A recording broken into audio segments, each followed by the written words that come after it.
नमस्कार, आप सभी का रमेश रुयल यूट्यूब चैनल पर बहुत हार्दिक स्वागत है। आज यूपी के 69,000 शिक्षक भर्ती से बीएड को बाहर करने को लेकर सुप्रीम कोर्ट में जस्टिस अनिरुद्ध बोस जी की बेंच में इस मामले की सुनवाई हुई। लगभग 2 मिनट के लगभग सुनवाई हुई, ज्यादा देर सुनवाई नहीं हुई। लेकिन काफी यूपी के बीटीसी कैंडिडेट का मैसेज भी आ रहा और काफी दिनों से कह रहे थे कि सर आप यूपी के मामले में क्यों नहीं बोलते। आज सुनवाई में क्या हुआ, इस मामले में क्या हो सकता है, आप बताएं।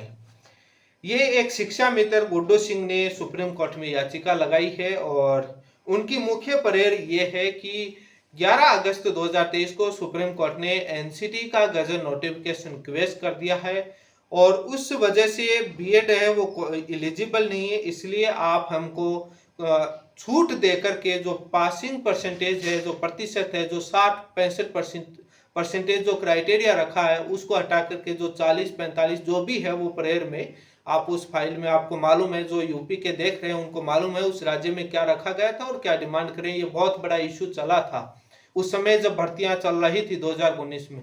तो ये वापस उसी डिमांड को लेकर चले हैं जो पहले रामशरण मौर्य वाला केस था, उसमें जो डिमांड थी उसी डिमांड को वापस लेकर पहुंचे हैं। आधार ये बताया है कि 11 अगस्त के फैसले के आधार पर हमको वापस उसमें आप छूट देने का प्रावधान करें। लेकिन इस मामले को लेकर मैंने ये एक इनडायरेक्ट तरीके से कहूं तो शिक्षा मित्र शिथिलता मांग रहे हैं पासिंग परसेंटेज में। इश्यू सिमिलर है, ओनली फैक्ट अलग रखा है। 11 अगस्त का फैसला और एनसीटी का गजट नोटिफिकेशन जो क्वेश हो गया है उसको आधार बनाए, लेकिन इश्यू सिमिलर है। इस मामले में डीएलएड की तरफ से आपने सुनवाई है वो क्या हुआ और बीएड के लोगों ने क्या आर्गुमेंट किए और उस सुनवाई में क्या हुआ वो आप पे स्क्रीन पर अभी आप पे वीडियो सुनिए, वो 1.5-2 मिनट का। उसके बाद उस वीडियो पर मैं आगे चर्चा करता हूं कि क्या क्या हो सकता है। वो आप एक बार सुनवाई में क्या हुआ वो आप एक बार वीडियो जरूर सुने। Lord, there is a letter. Lord, I must say, this is the strangest type of abuse of process of this honorable court. Sorry, my lord. The writ petitioners have already come to this court, civil appeal dismissed, now filing a writ petition, Lord, which is a review, in fact, Lord. They challenged the BEd candidates to be up long ago. Just because your lordship is far and have some decorum with great respect. I'm so sorry, Letter Lord. I am saying, You filed this we need to file. Order against you. Sorry? At present, there is no order against you. No, but They're they're asking for time. Yes. very well, Lord, but And they You are saying- even not on caveat. They are just appeared, Lord, just. Beyond as per letter. very Yes. well, very well. Have you filed caveat? No, After they are this not. find applications to get ourselves, because it's our appointment that they are challenging. It's a review in the garb of a writ Yes, my lord. Sorry.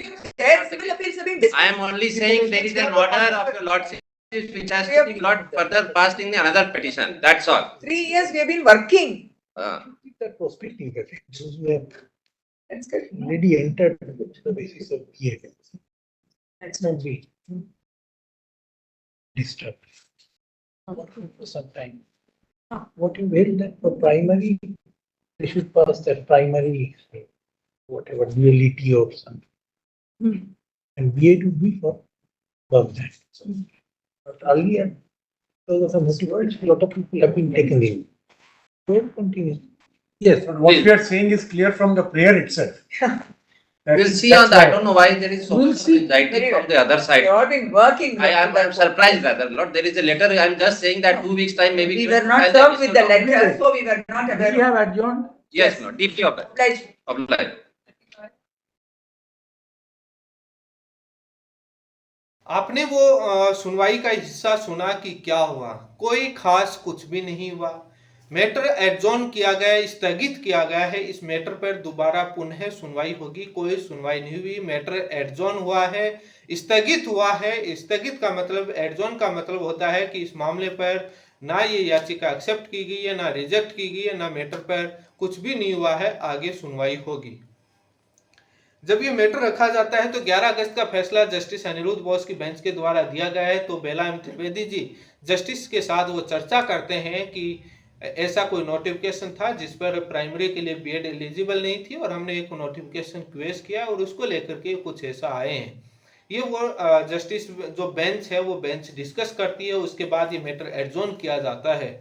लेकिन BEd की तरफ से काफी argument बहुत तेजी से किए जाते हैं कि 3 साल हमको ज्वाइनिंग लिए हुए हो गए, हम 3 साल से नौकरी में, हमको कैसे हटाया जा रहा है, ये तमाम इश्यू करके। और बीटीसी की तरफ से जो आर्गुमेंट हो रहे हैं वो आपने देखा है, आपने सुना है। लेकिन मैं बीटीसी के ग्रुप में भी ये चीज डाली थी कि ये पॉसिबल कैसे हो सकता है, सिमिलर इश्यू ही आप डिसाइड करवा रहे हैं, ओनली फैक्ट आपने अलग रखा है। आपका यदि बीटीसी वाले थोड़े जो ये शिक्षा मित्र जो ये याचिका लगाई है, ये मेरे समझ से बाहर है कि कैसे लगाई। ये बीटीसी डीएलएड को डुबाने के लिए लगाई है या उनके पक्ष के लिए लगाई है, ये समझ से बाहर है। वो शिथिलता की डिमांड को लेकर क्यों गए, वापस उस पासिंग परसेंटेज क्राइटेरिया को डिसाइड करवाने के लिए जो गए हैं वो गलत है। क्योंकि वो इश्यू डिसाइड कई मल्टीपल ग्राउंड के बेसिस पर इश्यू डिसाइड किया गया, जिसमें से एक नंबर ऑफ कैंडिडेट का भी आधार बताया गया। ठीक है, वो नंबर ऑफ कैंडिडेट वाला आप ये बीएड को बाहर करने पर कम बता रहे हैं, बट और भी ग्राउंड थे, वो इश्यू डिसाइड हो चुका था। आप थोड़ा सा ये गलत वे में लेकर गए हैं, आपने जो भी लगाया आपका अधिकार है, लेकिन इसीलिए मैं यूपी के मामले में कहीं पर कुछ भी बोलता नहीं हूं, क्योंकि यूपी में इतने नेता हैं, इतने दिमाग लगाकर अपने हिसाब से चलते हैं। इसलिए हम जो सुप्रीम कोर्ट तक एनसीटी का गजट नोटिफिकेशन जो लड़ने के लिए लड़ाई लड़ी, इसलिए हम यूपी से बिल्कुल भी आह्वान नहीं किया, ना उनका हमने साथ या उनको चलने के लिए कुछ कहा, इनको इन्वॉल्व किया। वो अपने स्तर पर जो किया हमने कभी नहीं कहा, क्योंकि वो अपने हिसाब से चलते हैं। वहां तमाम नेता हैं, कौन क्या कर जाए, कौन क्या करता है, किसी का कुछ मालूम नहीं है, अपने आप को एक्सपर्ट समझते हैं वो। इसलिए वो चीजें बहुत सारी गंभीर हैं और गंभीर बातें, इसलिए उन पर हम ज्यादा इन्वॉल्व होते नहीं हैं। मुझे नहीं लगता कि उनको किसी प्रकार की उसमें कोई फायदा मिलेगा, क्योंकि जो वो सिमिलर इश्यू, छूट, प्रावधान, शिथिलता बोल सकते हैं, पासिंग परसेंटेज में जो डिसाइड करवाना चाह रहे हैं वो पॉसिबल नहीं हो पाएगा। कई ग्राउंड और कई बेसिस और कई तथ्य हैं, नहीं हो पाएगा। क्योंकि मात्र इस ग्राउंड पर कि इस बेसिस पर यदि आपको बीएड बाहर ही करना था, तो आपका एनसीटी गजट नोटिफिकेशन जो रद्द करने की जो याचिकाएं थी उसको और ब्रिज कोर्स और तमाम माध्यम को लेकर यदि कुछ करते तो होता। लेकिन जो शिक्षा मित्र जो ये गुड्डू वाली याचिका लगी है, मुझे लगता है ये बीटीसी को डुबाने के लिए ही लगी। यूपी का सबसे डिफरेंट मैटर है, बहुत अलग मैटर है, लेकिन वो किसके हितैषी बनकर केस लड़ते हैं ये किसी को मालूम नहीं। मैं आरोप नहीं लगा रहा, हो सकता है कि आप नाराज होंगे, आप कहेंगे डिमोटिवेट कर रहे हैं, आप हमारे साथ नहीं है।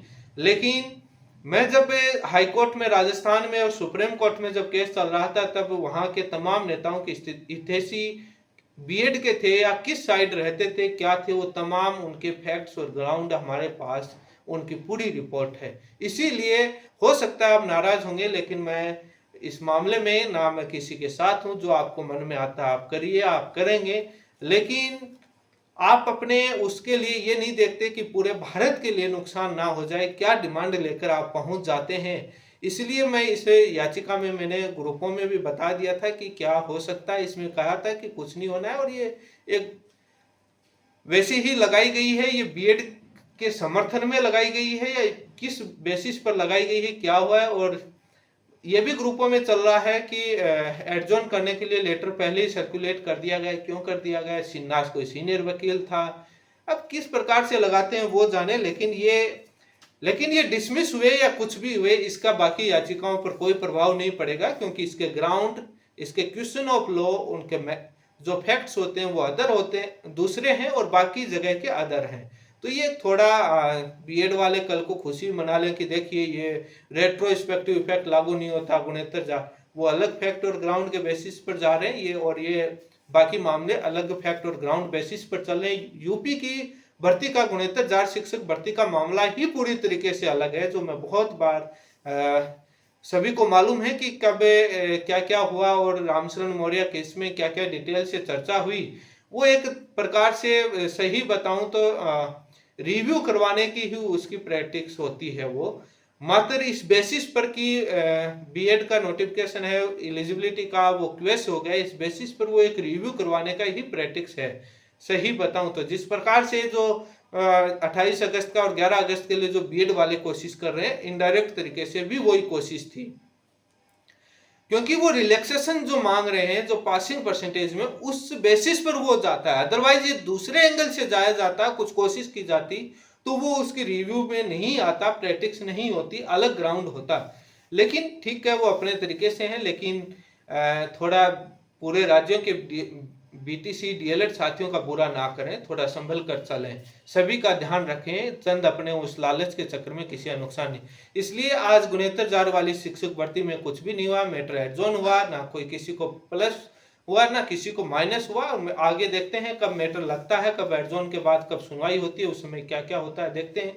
बाकी मैं एक अपना ओपिनियन रखा है, किसी के विपक्ष में बोलने की वो नहीं कही, जो मुझे लगा वो मैंने रखा है, और बुरा लगा हो तो उसके लिए माफी चाहूंगा। और मैं ना यूपी के मामले में बीच में आऊंगा ना मैं वो है, क्योंकि वहां बहुत सारे तरीके अलग अलग लोग हैं, क्या करते हैं पता नहीं। इसी के साथ आप सभी का बहुत बहुत धन्यवाद।